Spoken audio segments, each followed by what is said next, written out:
Top lane is a role that is widely considered to have absolutely no impact in the lane phase. However, this is completely wrong. Today, I'm going to be covering everything that you need to be doing in order to draw as much pressure to your lane and absolutely dominate your laning phase. By implementing the information in this video, you're going to be absolutely slaughtering every single lane and coming out of the lane with 2 or even 3 level leads. So make sure you absolutely destroy that like button and head over to our website, GameLeap.com, where we're posting up to 5 new videos every single day. A premium sub to our website is the best way to climb up the ladder as quickly as possible, so make sure to check us out using the link in the description below.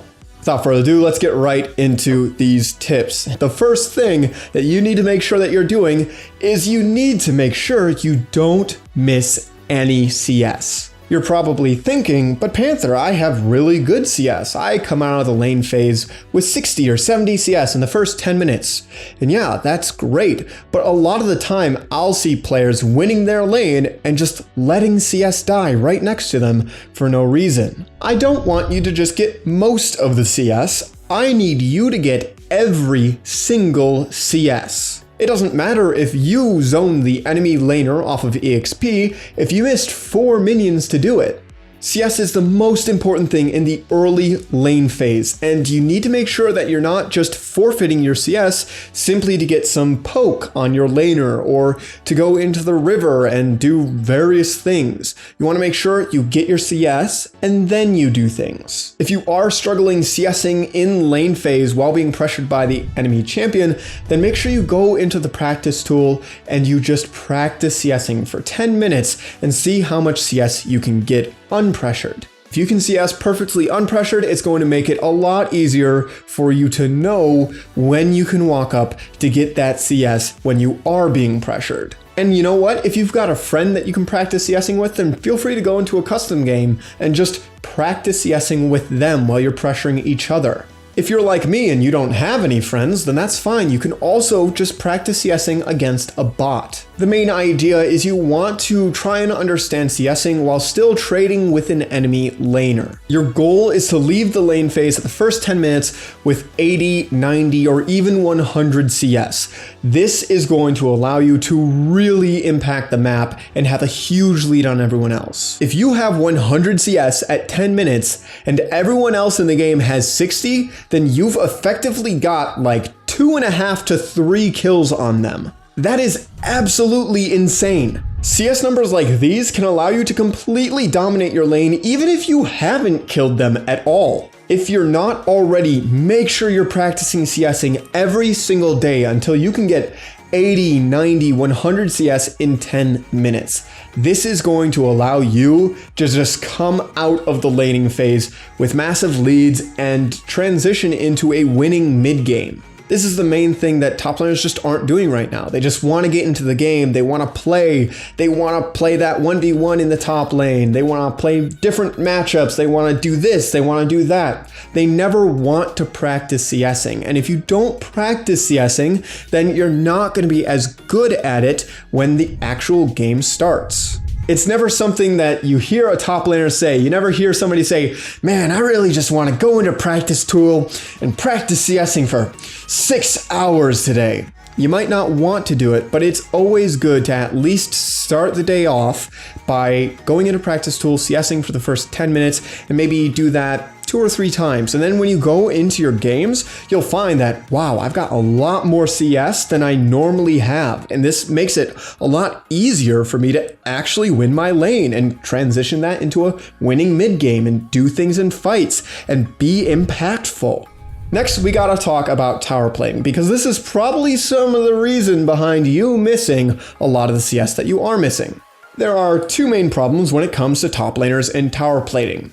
The first main problem, and it's a lot more common, is somebody will overstay for tower plates. It's okay. Those plates aren't going anywhere until 14 minutes. So unless it's about to ding 14 minutes, you can just leave that plate alone and come back for it later. Sometimes it's not the right play to go for a second plate, especially if you're going to have the enemy minions crashed into your tower while you're in the base. If you lose a whole wave to your tower because you went for an extra plate and had to base later, that means that all that gold that you got from that tower plate just died on your tower when the minions died. On top of that, you also missed EXP, so really you're behind what you should be ideally. If you score a kill on the enemy laner, go for it. Push to the tower and get a plate or two, but when that enemy respawns, it's time for you to go back to the base and then walk to lane again. This allows you to arrive to the lane before the minions crash into your tower, which means you don't lose EXP, you don't lose gold for the minions, and then you can still pressure your lane.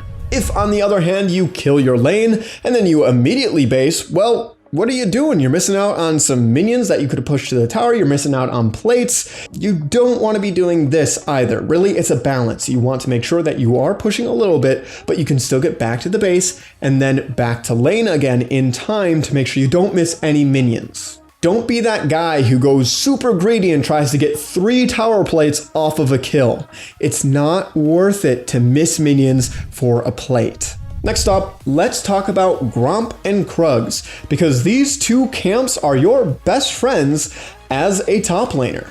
There are a lot of top laners that can take KRUGS and GROMP pretty freely without ever having to worry about sustain problems. If you push to the enemy tower but you're not looking to base, then you can walk towards the enemy KRUGS or GROMP and do that while you're waiting for the next wave of minions coming. Or if the enemy jungler is very scary, you don't want to be collapsed on the enemy camp, then you could just walk to your side of the jungle and take that camp instead. This means that you won't be pressuring the enemy under the tower, but it's worth about a wave of gold, which means you're going to be giving yourself even bigger of an advantage.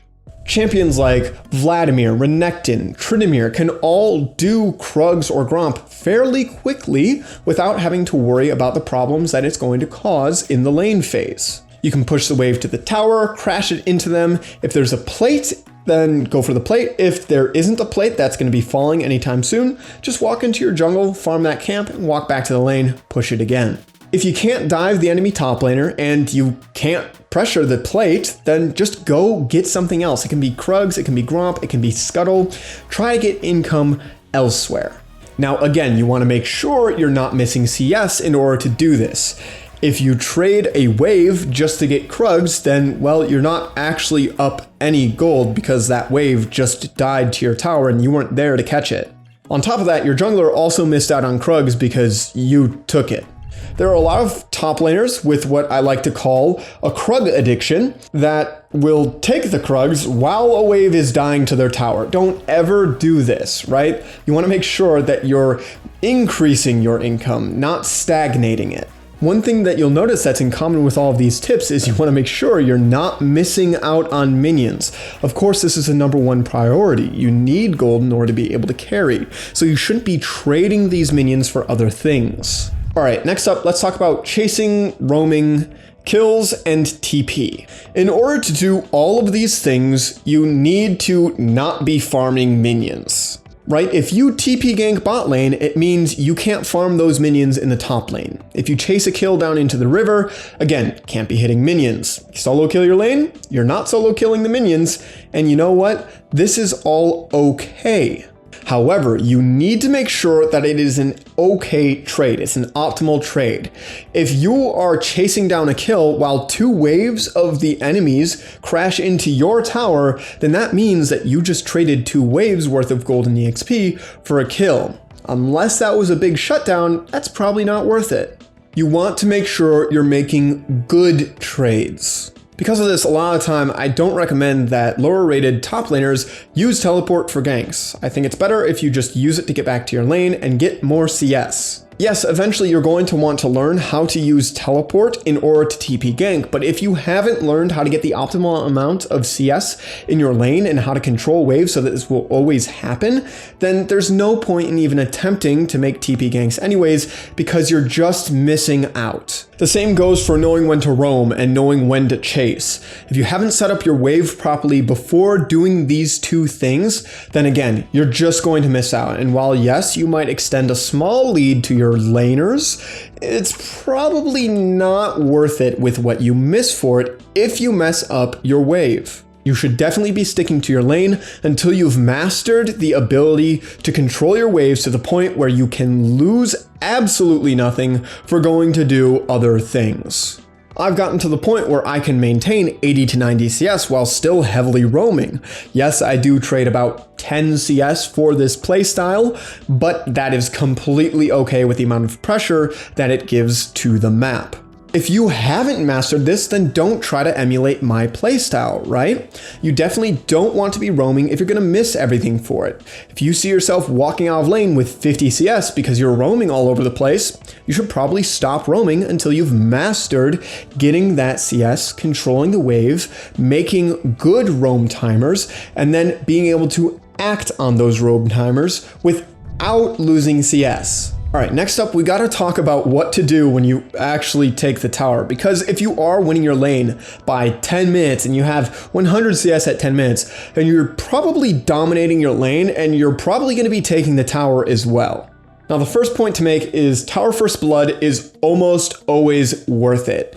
Now, it's not worth dying for, but if you miss a wave to get Tower First Blood, that is still definitely worth it. The amount of gold that you get from Tower First Blood is huge. Now, obviously, if you can get Tower First Blood without missing any minions, you should definitely do this. But if you have to pick between one wave of minions and Tower First Blood, definitely take Tower First Blood. Once you have that tower down, though, the mistake a lot of players make is they don't finish getting their waves before going to do other things. So they miss out on 1 or 2 waves while their lane is pushing on its own without any top lane influence. When you take that first tower, you need to be confident that you can shove the minions to the tier 2 tower before going to do things. If you don't think you can do this, it's not time to take the tower yet. It is okay to leave the top lane tower up for longer if you're not confident that you can push farther up on the map and tank a little bit of extra pressure. A lot of the time, if I do see somebody getting 80 CS by 10 minutes, this means that by 15 minutes, I might see them at 115 CS or 110. They're going to be missing a lot of CS because they took the tower early on. You don't want to have this happening. Just because you took your tower early on into the lane phase does not mean you should be changing the way you're playing the lane. Still prioritize getting that CS early on into the game, and then when there's no CS to be gotten, you can roam into the jungle, you can roam towards other lanes, you can do other things. Just because you took your tower does not mean it's okay to stop CSing. You never want to see yourself at 120 or 140 CS at 20 minutes. This is a big no-no. You should be getting more CS as the game goes on, especially as a top laner. This is because you can farm waves faster, which means you can get into the jungle and start farming camps faster, and you'll miss less and less CS in individual waves, and you can farm more and more camps in between waves. You don't always need to be fighting somebody as a top laner. This is a big misconception a lot of people have. A lot of the time, you're going to be PvEing to get those resources so that you can fight in a 1v2 scenario. If I've got 200 CS to my enemy laner's 120 CS at 20 minutes, then there's very little that they're going to be able to do to me, even if they're playing a direct counter. You can literally bully people completely out of the game just by CSing perfectly and making sure they can't CS perfectly. You don't need to kill them, you don't need to deny them gold or EXP. You can demolish a lane simply by having more gold and EXP than they do by CSing perfectly. Now, some of the big things you need to make sure you're doing at this stage of the game is you need to make sure you have deep vision. If you're going to push towards the enemy tier 2, you're going to be overextended, which means you need to have vision to do so. In between waves, try to get deep wards in the enemy jungle before looking to steal camps away. Of course, you want to make sure you're doing this in between waves. You don't want to do it while 2 waves are fighting each other, because then when you walk back to the wave, you've just lost an entire wave of minions to your creeps. Doing this will allow you to prevent yourself from giving a shutdown to the enemy team. Shutdowns are big no-nos, especially in the early game. If you've got a huge CS lead on yourself, then chances are you got a shutdown too, you got a bounty. If you can deny that shutdown, that's going to be amazing because it prevents the enemy laner from getting back into the game. At some point as a top laner, you're probably going to die, but your main goal is to have snowballed the game to the point where even if you do give a shutdown, it doesn't matter. Now, once the lane phase ends, your main priority does shift from CS, or getting as much gold and EXP as possible, to exerting pressure on the map and doing various objectives. But for the first 15-ish minutes, you should be able to just focus on CS and getting gold. Pairing this early strategy for the first 15 to 20 minutes of the game with a split pushing strategy much later on in the game is probably the best way to win any individual game as a top laner. It allows you to crush the early laning phase and transition into a really strong mid and late game that's just really hard to deal with. Now, if you're just going to take away one thing from this video, I want it to be this. CSing is something that does require focus in order to do properly, at least for most people. It's also something that a lot of people are very lazy about. I cannot tell you how many times I've been coaching somebody and they'll just let a CS that's right next to them die without ever attempting to CS it. This will be for players as high as Diamond even. Try to at least make a conscious effort to get every single CS. Don't rationalize not going for a CS because, oh, this is more important. If you rationalize this, it leads to a slippery slope where suddenly the wave isn't important, you're not CSing, and then you only have 60 CS at 10 minutes as opposed to 80 or 90. Make a conscious effort to go for every single CS, and I guarantee you're going to be walking out of the lane phase with a lot more gold than what you currently are. Don't give up that one melee minion because you want to AoE the backline. Don't give up those 3 minions because you want to trade with the enemy laner. Every single CS. Try having this mindset for the next week or so, and just take a look at your CS numbers.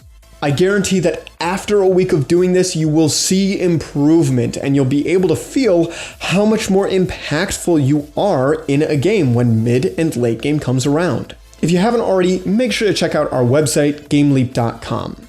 Over there, we've got hundreds of guides, all done by challenger players, sorted into a quick and easy to use courses system. We've got courses both on the 5 fundamental roles as well as champion-specific courses. So if that is something that interests you, make sure to check us out using the link in the description below. As always, I'm Panther, I hope you learned something valuable, and I will see you in the next one.